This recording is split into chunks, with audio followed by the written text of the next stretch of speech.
কথায় আছে গণেশের আগমন না ঘটলে মা দুর্গারও নাকি আগমন ঘটে না। তাই দেখতে দেখতে গণেশ চতুর্থীও চলে এলো। আর এই গণেশ চতুর্থীর দিন আমরা তো বাড়িতে গনু বাবার জন্য অনেক রকমেরই মিষ্টি বানাই। তবে সেদিনে সব থেকে স্পেশাল যে মিষ্টিটা সেটা তো লাড্ডু।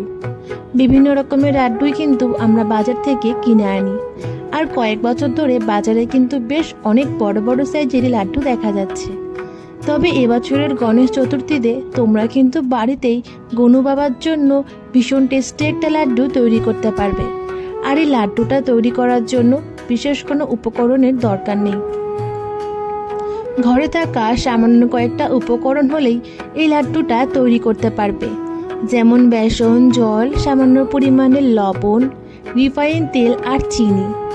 এবার তোমাদের বলি এই লাড্ডুটা তোমরা কিভাবে তৈরি করবে। এটা তৈরি করার জন্য আমি কিন্তু এখানে 150 গ্রাম পরিমাণে বেসন নিয়েছিলাম।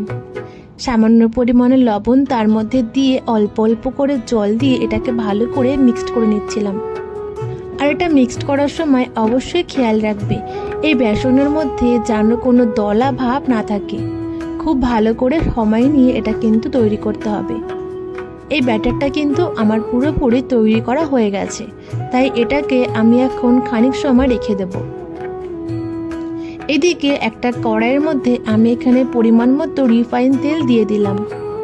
তেলটাকে কিন্তু খুব ভালো করে গরম করে নিয়েছি। এরপর আমি যে বেসনের ব্যাটারটা তৈরি করেছিলাম সেটা কিন্তু হাত দিয়ে এরকমভাবে তেলের মধ্যে ছেড়ে দিতে হবে। একেবারে লো ফ্লেমে এটাকে কিন্তু ভাজতে দিতে হবে।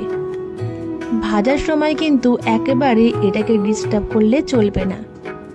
তারপর একটা খুন্তি দিয়ে চারি সাইডটা খুব সুন্দরভাবে ছাড়িয়ে দিতে হবে, যাতে এটা খুব ভালোভাবে ভাজা হয়। এরপর বেসনের ওই ব্যাটারটা যেটা আমি দিয়েছিলাম সেটাকে একটা খুন্তি দিয়ে ভালো করে ছাড়িয়ে দিতে হবে।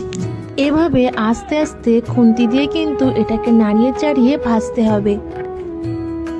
ভালো করে ভাজা হয়ে গেলে যখন এটা একেবারে লাল লাল একটা কালার চলে আসবে, তখন একটা ঝাঁঝরি হাতা দিয়ে একেবারে ছেঁকে ছেঁকে কিন্তু বেসনের এই ভাজাটাকে তুলে নিতে হবে। খুব ভালো করে কিন্তু তেলটা আমাদের এখানে ঝরিয়ে নিতে হবে।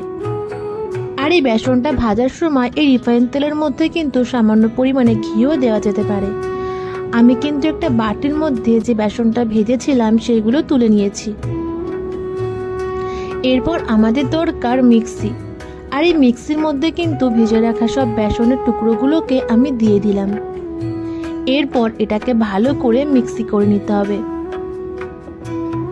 এটা ভালো করে মিক্সচার করা হয়ে গেলে দেখে নিতে হবে এর মধ্যে যেন কোনো দানা ভাব না থাকে। এটা কিন্তু আমি পুরোপুরি সবটা তৈরি করে নিয়েছি। এবার এটাকে একটা বাটির মধ্যে আমি রেখে দিলাম। অন্যদিকে কড়াইতে আমি এখানে পরিমাণ মতো জল দিয়ে দিলাম। জলের পরিমাণটা আমি এখানে দিয়েছিলাম 2 কাপ মতো। সেক্ষেত্রে আমি কিন্তু এখানে 1.5 কাপ পরিমাণে চিনি দিয়েছি, কারণ যেহেতু ওটা লাড্ডু তাই একটু মিষ্টি মিষ্টি না হলে কিন্তু এটা খেতেও ভালো লাগবে না। চিনি শিরাটা যখন একেবারে পুরোপুরি হয়ে এসেছিল, মানে 2 কাপ জলটা যখন প্রায় 1.5 কাপ মতো হয়েছিল, তখন কিন্তু এর মধ্যে আমি সামান্য পরিমাণে ফুড কালার দিয়েছিলাম, যাতে লাড্ডুটার মধ্যে একটা হলদে ভাব আসে। এটা যখন আমার পুরোপুরি তৈরি হয়ে গেছে চিনি শিরাটা, তখন মিক্সড করে রাখা লাড্ডুর যে পুরটা ছিল সেটা কিন্তু তার মধ্যে আমি দিয়ে দিলাম। এরপর খুন্তি দিয়ে এটাকে কিন্তু ভালো করে একটু নাড়িয়ে চাড়িয়ে নিলাম, একেবারে লো ফ্লেমে। এটা খুন্তি দিয়ে মিক্সড করতে করতে যখন পুরোপুরি একটা মাখা মাখা ভাব চলে আসবে, তখনই কিন্তু বুঝে নিতে হবে লাড্ডুর পুরটা আমাদের প্রায় তৈরি হয়ে গেছে। আর এই সময় কিন্তু এর মধ্যে আমরা বিভিন্ন রকমের ড্রাই ফ্রুটসও দিতে পারি। এরপর এর মধ্যে আমি দিয়েছিলাম 1.5 চামচ পরিমাণে ঘি। ঘিটা দেওয়ার পর এটাকে আবারও একবার ভালো করে মিক্সড করে নিচ্ছি।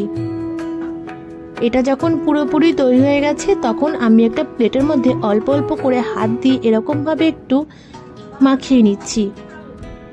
এটা মাখিয়ে নেওয়ার ফলে এটা কিন্তু আমাদের পাকাতে গেলে সুবিধা হবে। ব্যাস এরপর গোল গোল করে সবগুলোকে একটা লাড্ডুর মতো আকারে আমি তৈরি করে নিয়েছি। এভাবে কিন্তু এক এক করে আমার সব লাড্ডুগুলো তৈরি করা হয়ে গেছে। আর দেখতেই পাচ্ছ এই লাড্ডুটা কতটা সুন্দর দেখতে লাগছে। তবে তোমাদের প্রিয় গুণু বাবার জন্য অবশ্যই কিন্তু এবছরে এই লাড্ডুটা তৈরি করে দিও। আর ভিডিওটা ভালো লাগলে একটা লাইক করো।